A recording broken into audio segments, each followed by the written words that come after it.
Estamos atentos.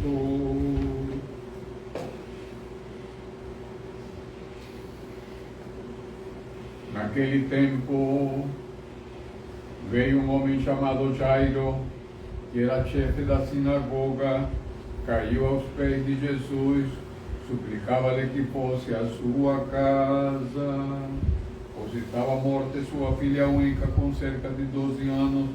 Enquanto se dirigia para lá, a multidão comprimia, quase o sufocava. Ora, uma mulher afligida há 12 anos por um fluxo de sangue, que gastara todos os seus haveres com médicos sem que a pudessem curar, chegou-se por detrás de Jesus, tocou-lhe a fímbria do manto, e eis que no mesmo instante cessou o fluxo de sangue. Mas Jesus perguntou: quem foi que tocou em mim? Como todos negassem, respondeu Pedro, assim como seus companheiros: Mestre, as multidões que te apertam e te comprimem. Tornou, porém, Jesus: alguém tocou em mim, pois senti que saía de mim uma virtude.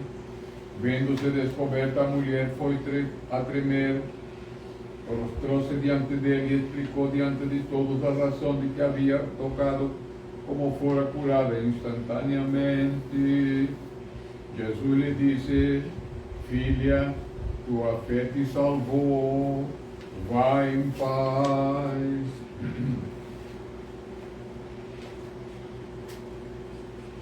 Estava falando quando uma pessoa da casa do chefe da sinagoga chegou para comunicar-lhe: tua filha acaba de falecer, não incomodes mais o mestre.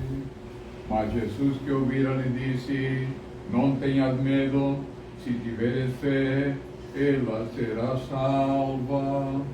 Chegando a casa, ninguém permitiu entrar com ele, exceto Pedro, Tiago e João, bem como o pai e a mãe da menina.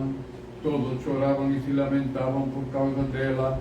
Jesus disse então: não choreis, ela não está morta, dorme. Riam-se dele, sabendo bem que ela morrera. Mas ele tomou-a pela mão e chamou em voz alta: menina, levanta-te. Voltou-lhe a vida e logo se levantou. Jesus ordenou então que lhe dessem de comer. Seus pais ficaram estupefactos e Jesus lhe recomendou que a ninguém contassem o ocorrido. Segunda leitura.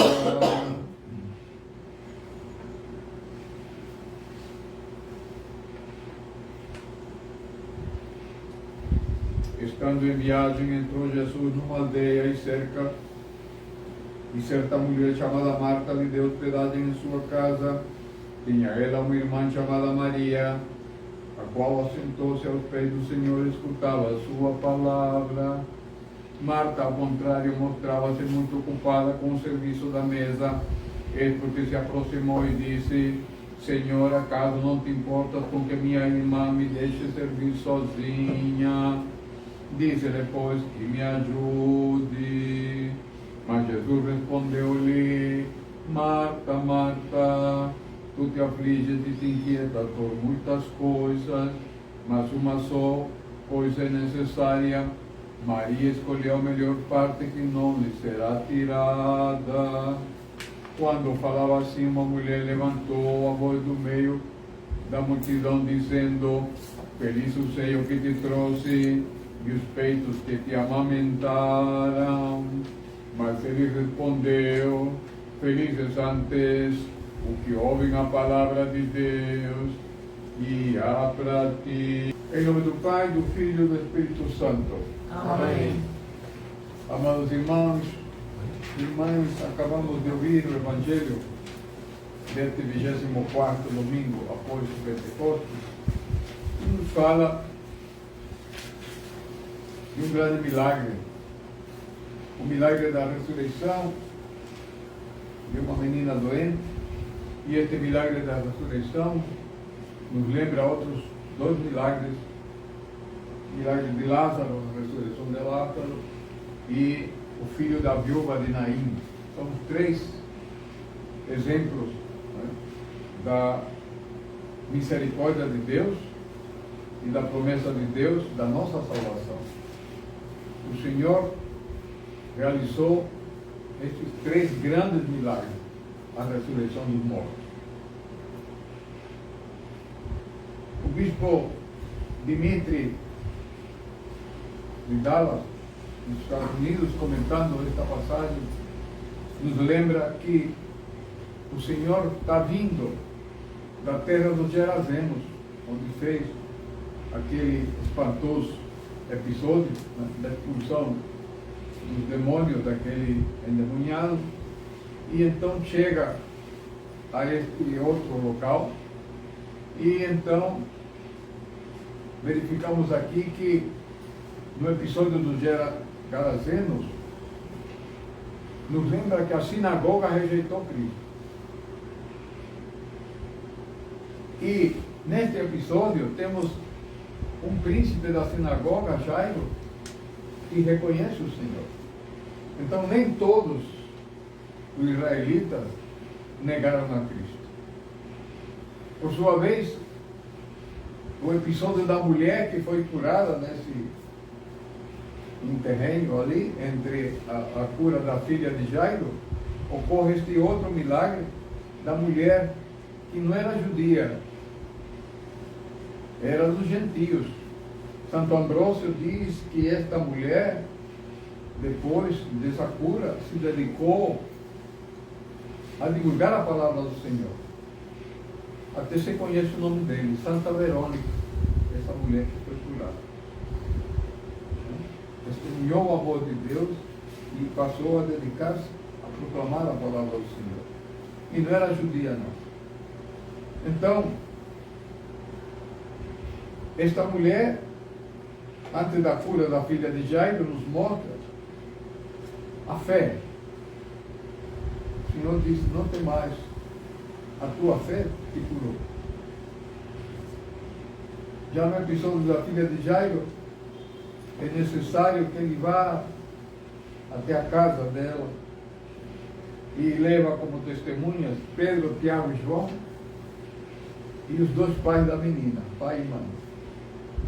Temos aí já um modelo da igreja, os convertidos, né, à igreja de Cristo, estão ali testemunhando o milagre da ressurreição. O Senhor, na sua infinita misericórdia, e nós ainda não conseguimos compreender o significado da ressurreição.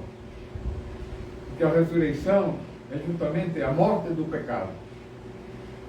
Não é só a morte, é a morte do pecado, a morte do mal. É o pecado que morre e a vida de Deus que ressuscita. E nós, enquanto cristãos, se não mergulharmos neste profundo mistério, nesse profundo significado e vivermos a ressurreição de Cristo, continuaremos mortos, continuaremos nos túmulos, continuaremos esperando alguma coisa quando o Senhor já nos concedeu a vida eterna. Aquele que acreditar em mim terá vida eterna, diz a Escritura. Portanto, tenhamos confiança e fé que na ressurreição de Cristo nós somos ressuscitados também. Esta é a promessa e o cumprimento da promessa de Cristo. Então nós não podemos viver mais alheios à profundidade do amor de Deus que veio até nós para nos resgatar. O cristão já deve viver na ressurreição e não nos túmulos, que é o episódio dos Gerazenos. O possuído vivia nos túmulos, afastado de Deus, afastado, longe de Deus. É como muitos cristãos vivem. São cristãos, mas vivem afastados de Deus. Vivem afastados do milagre da vida de Deus. Vivem ainda sujeitos e presos à morte do pecado. E vivem no pecado. Portanto, alegremos-nos, rejubilemos e aceitemos e vivamos a ressurreição de Cristo e possamos todos nós caminhar para o reino do Pai, do Filho e do Espírito Santo. Amém.